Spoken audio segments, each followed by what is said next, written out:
आज हम करते हैं इस एक्सरसाइज के क्वेश्चन करते हैं अपन। देखो सबसे पहले क्वेश्चन नंबर 1, यदि ए और बी आपको दिए गए हैं तो ए क्रॉस बी का आपको परिमाण ज्ञात करना है।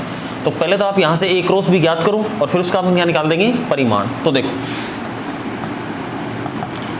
ए आपको दिया गया है आई कैप माइनस का 7 जे कैप और प्लस का 7 के कैप, और बी सदिश आपको दिया गया है 3 आई कैप माइनस का 2 जे कैप और प्लस का 2 के कैप। पहले अपन ज्ञात करेंगे ए क्रॉस बी।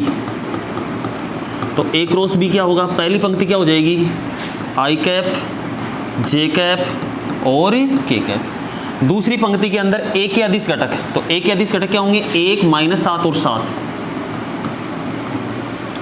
फिर आएंगे बी के अदिश घटक, तो 3 माइनस 2 और 2, 3 माइनस 2 और 2। अब इनको अपन इनका पहले गुणा ज्ञात कर लेंगे और गुणा ज्ञात करने के बाद अपन क्या करेंगे, इसका परिमाण।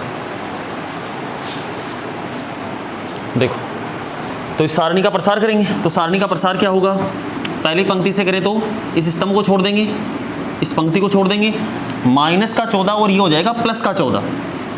ठीक है, क्योंकि वैसे तो माइनस का 14 होगा लेकिन हम घटाते हैं ना इन दोनों का गुणा करके, इन दोनों का गुणा माइनस इन दोनों का गुणा। तो क्या आ जाएगा अपने पास,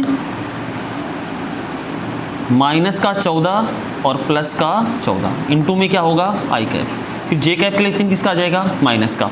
ये स्तंभ छोड़ दिया, ये पंक्ति छोड़ देंगे, तो क्या हो जाएगा 2 और माइनस का 21। तो 2 माइनस का 21 और इंटू में क्या आएगा, जे कैप। के कैप के लिए चिन्ह किसका आ जाएगा, प्लस का। तो क्या आ जाएगा, देखो अपने पास ये स्तंभ छोड़ दिया और ये पंक्ति छोड़ दी, तो क्या बचेगा, ये सब छोड़ देंगे तो ये बचेंगे 4, 1 माइनस 7, 3 और माइनस 2। तो माइनस 2 को आप 1 से करेंगे कितना हो जाएगा, माइनस का 2, माइनस 7 को 3 से करेंगे तो माइनस का 21, लेकिन क्या हो जाएगा, प्लस का 21। तो आपके पास ए क्रॉस बी जो आएगा, ए क्रॉस बी वो आपके पास आ जाएगा, ये तो 0 हो गया, ये तो क्या हो जाएगा 0। 21 में से 2 घटाएंगे तो ये बचेगा 19, और 19 के बाद में माइनस का चिन्ह लगा हुआ है तो माइनस का 19 जे कैप। माइनस माइनस प्लस हो जाएगा, सॉरी, क्योंकि ये भी माइनस है और ये भी क्या है, माइनस है। और तीसरा यही यहाँ पर भी क्या आएगा, 19 ही आएगा, तो प्लस का 19। ठीक है, अब इससे आगे भाई आप करेंगे इसके अंदर, क्योंकि हमें ए क्रॉस बी नहीं पूछा है इसके अंदर, हमें ए क्रॉस बी का परिमाण पूछा है। क्या पूछा है, ए क्रॉस बी का परिमाण। तो आप क्या करेंगे इसके अंदर, ए क्रॉस भी तो आ ही गया, और परिमाण क्या होता है, √x² + y² + z²। तो ये आपका क्वेश्चन नंबर पहला है।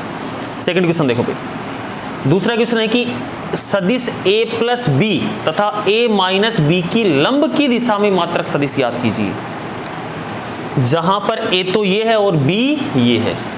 देखो सबसे पहले तो आपके पास a + b नहीं है, तो पहले तो आप a + b निकालो, फिर a - b निकालो, फिर उसकी लंब की दिशा में इकाई सदिश। तो पहले अपन निकालते हैं इसके अंदर a + b, a प्लस का b। तो a क्या है, 3 आई कैप प्लस का 2 जे कैप और प्लस का 2 के कैप, प्लस का b, तो b क्या है, आई कैप प्लस का 2 जे कैप और माइनस का 2 के कैप। तो a + b आ जाएगा, और a + b को मैं नया सदिश सी सदिश मान लेता हूँ कि a + b भी सदिश ही तो है, 2 सदिशों का योग है, वेकलन है, 2 सदिशों का सदिश गुणनफल है, वो भी एक सदिश ही होता है। तो a + b को मैंने क्या मान लिया, c मान लिया।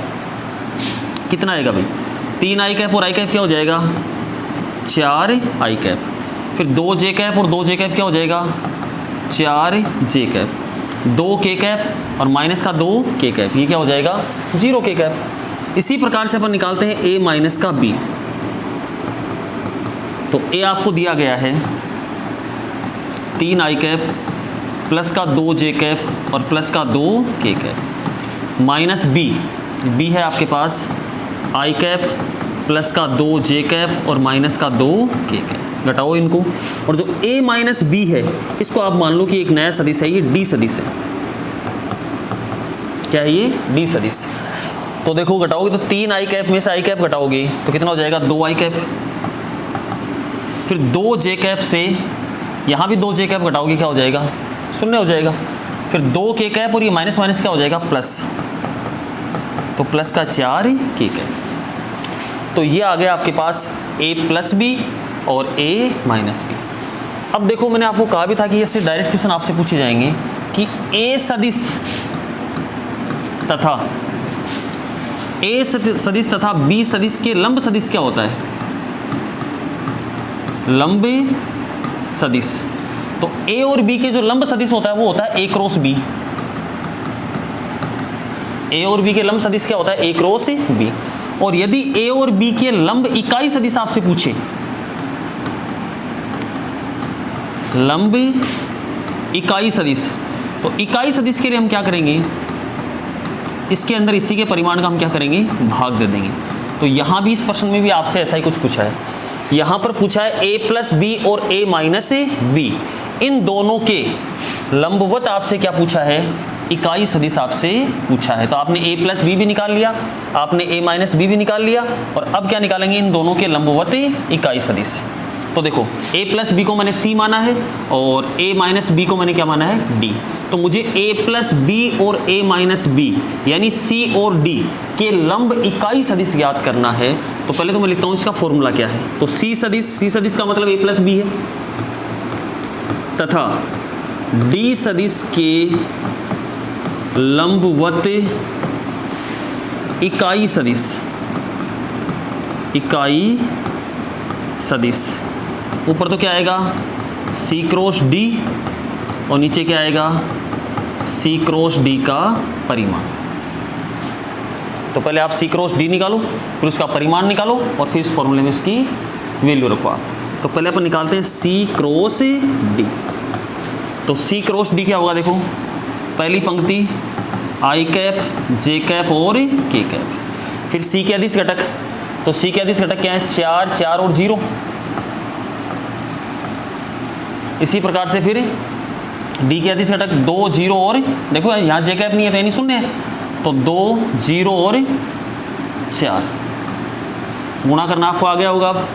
तो जब इनको गुणा करेंगे तो c क्रॉस d क्या आएगा? आई कैप के लिए ये छोड़ दिया और ये छोड़ दिया 16 और माइनस का 0, तो 16 आई कैप। जे कैप के लिए इसको छोड़ दिया और इसको छोड़ दिया तो 16 माइनस का 0 वही 16 आएगा, तो माइनस का 16 जे कैप। के कैप के लिए ये छोड़ दिया और ये छोड़ दिया तो 0 और माइनस का 8, तो क्या हो जाएगा?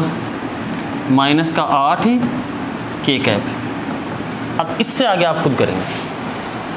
आपको ज्ञात करना है c और d के लंबवत इकाई सदिश। तो c तथा d के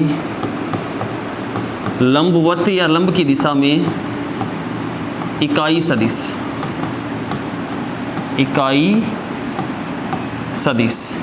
क्या होगा? ऊपर आएगा c क्रॉस d और नीचे आएगा उसका परिमाण।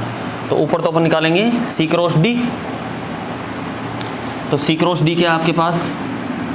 16 आई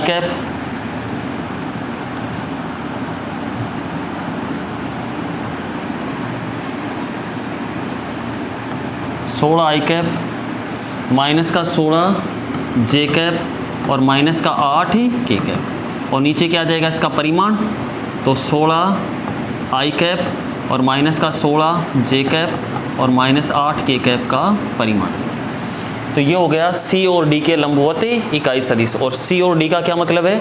a प्लस बी और a माइनस बी, क्योंकि c किसको माना मैंने? a प्लस बी को, और d किसको माना है? a माइनस बी को। तो ये है आपका सेकंड क्वेश्चन। अब देखो जितने क्वेश्चन आप कर सकते हैं इसके थोड़े बहुत, अगर 5-7 जितने क्वेश्चन आपसे होते हैं, बड़े क्वेश्चन टाइम लगेगा इसके अंदर, तो वो आप करेंगे। जैसे त्रिभुज का क्षेत्रफल सीधा पूछ लिया जाए, ऐसे प्रश्न है, या चतुर्भुज का क्षेत्रफल आपसे पूछ लिया जाए, तो ये जो सीधे प्रश्न है ये आप खुद करेंगे, और बाकी अपन देखेंगे नेक्स्ट क्लास में। धन्यवाद।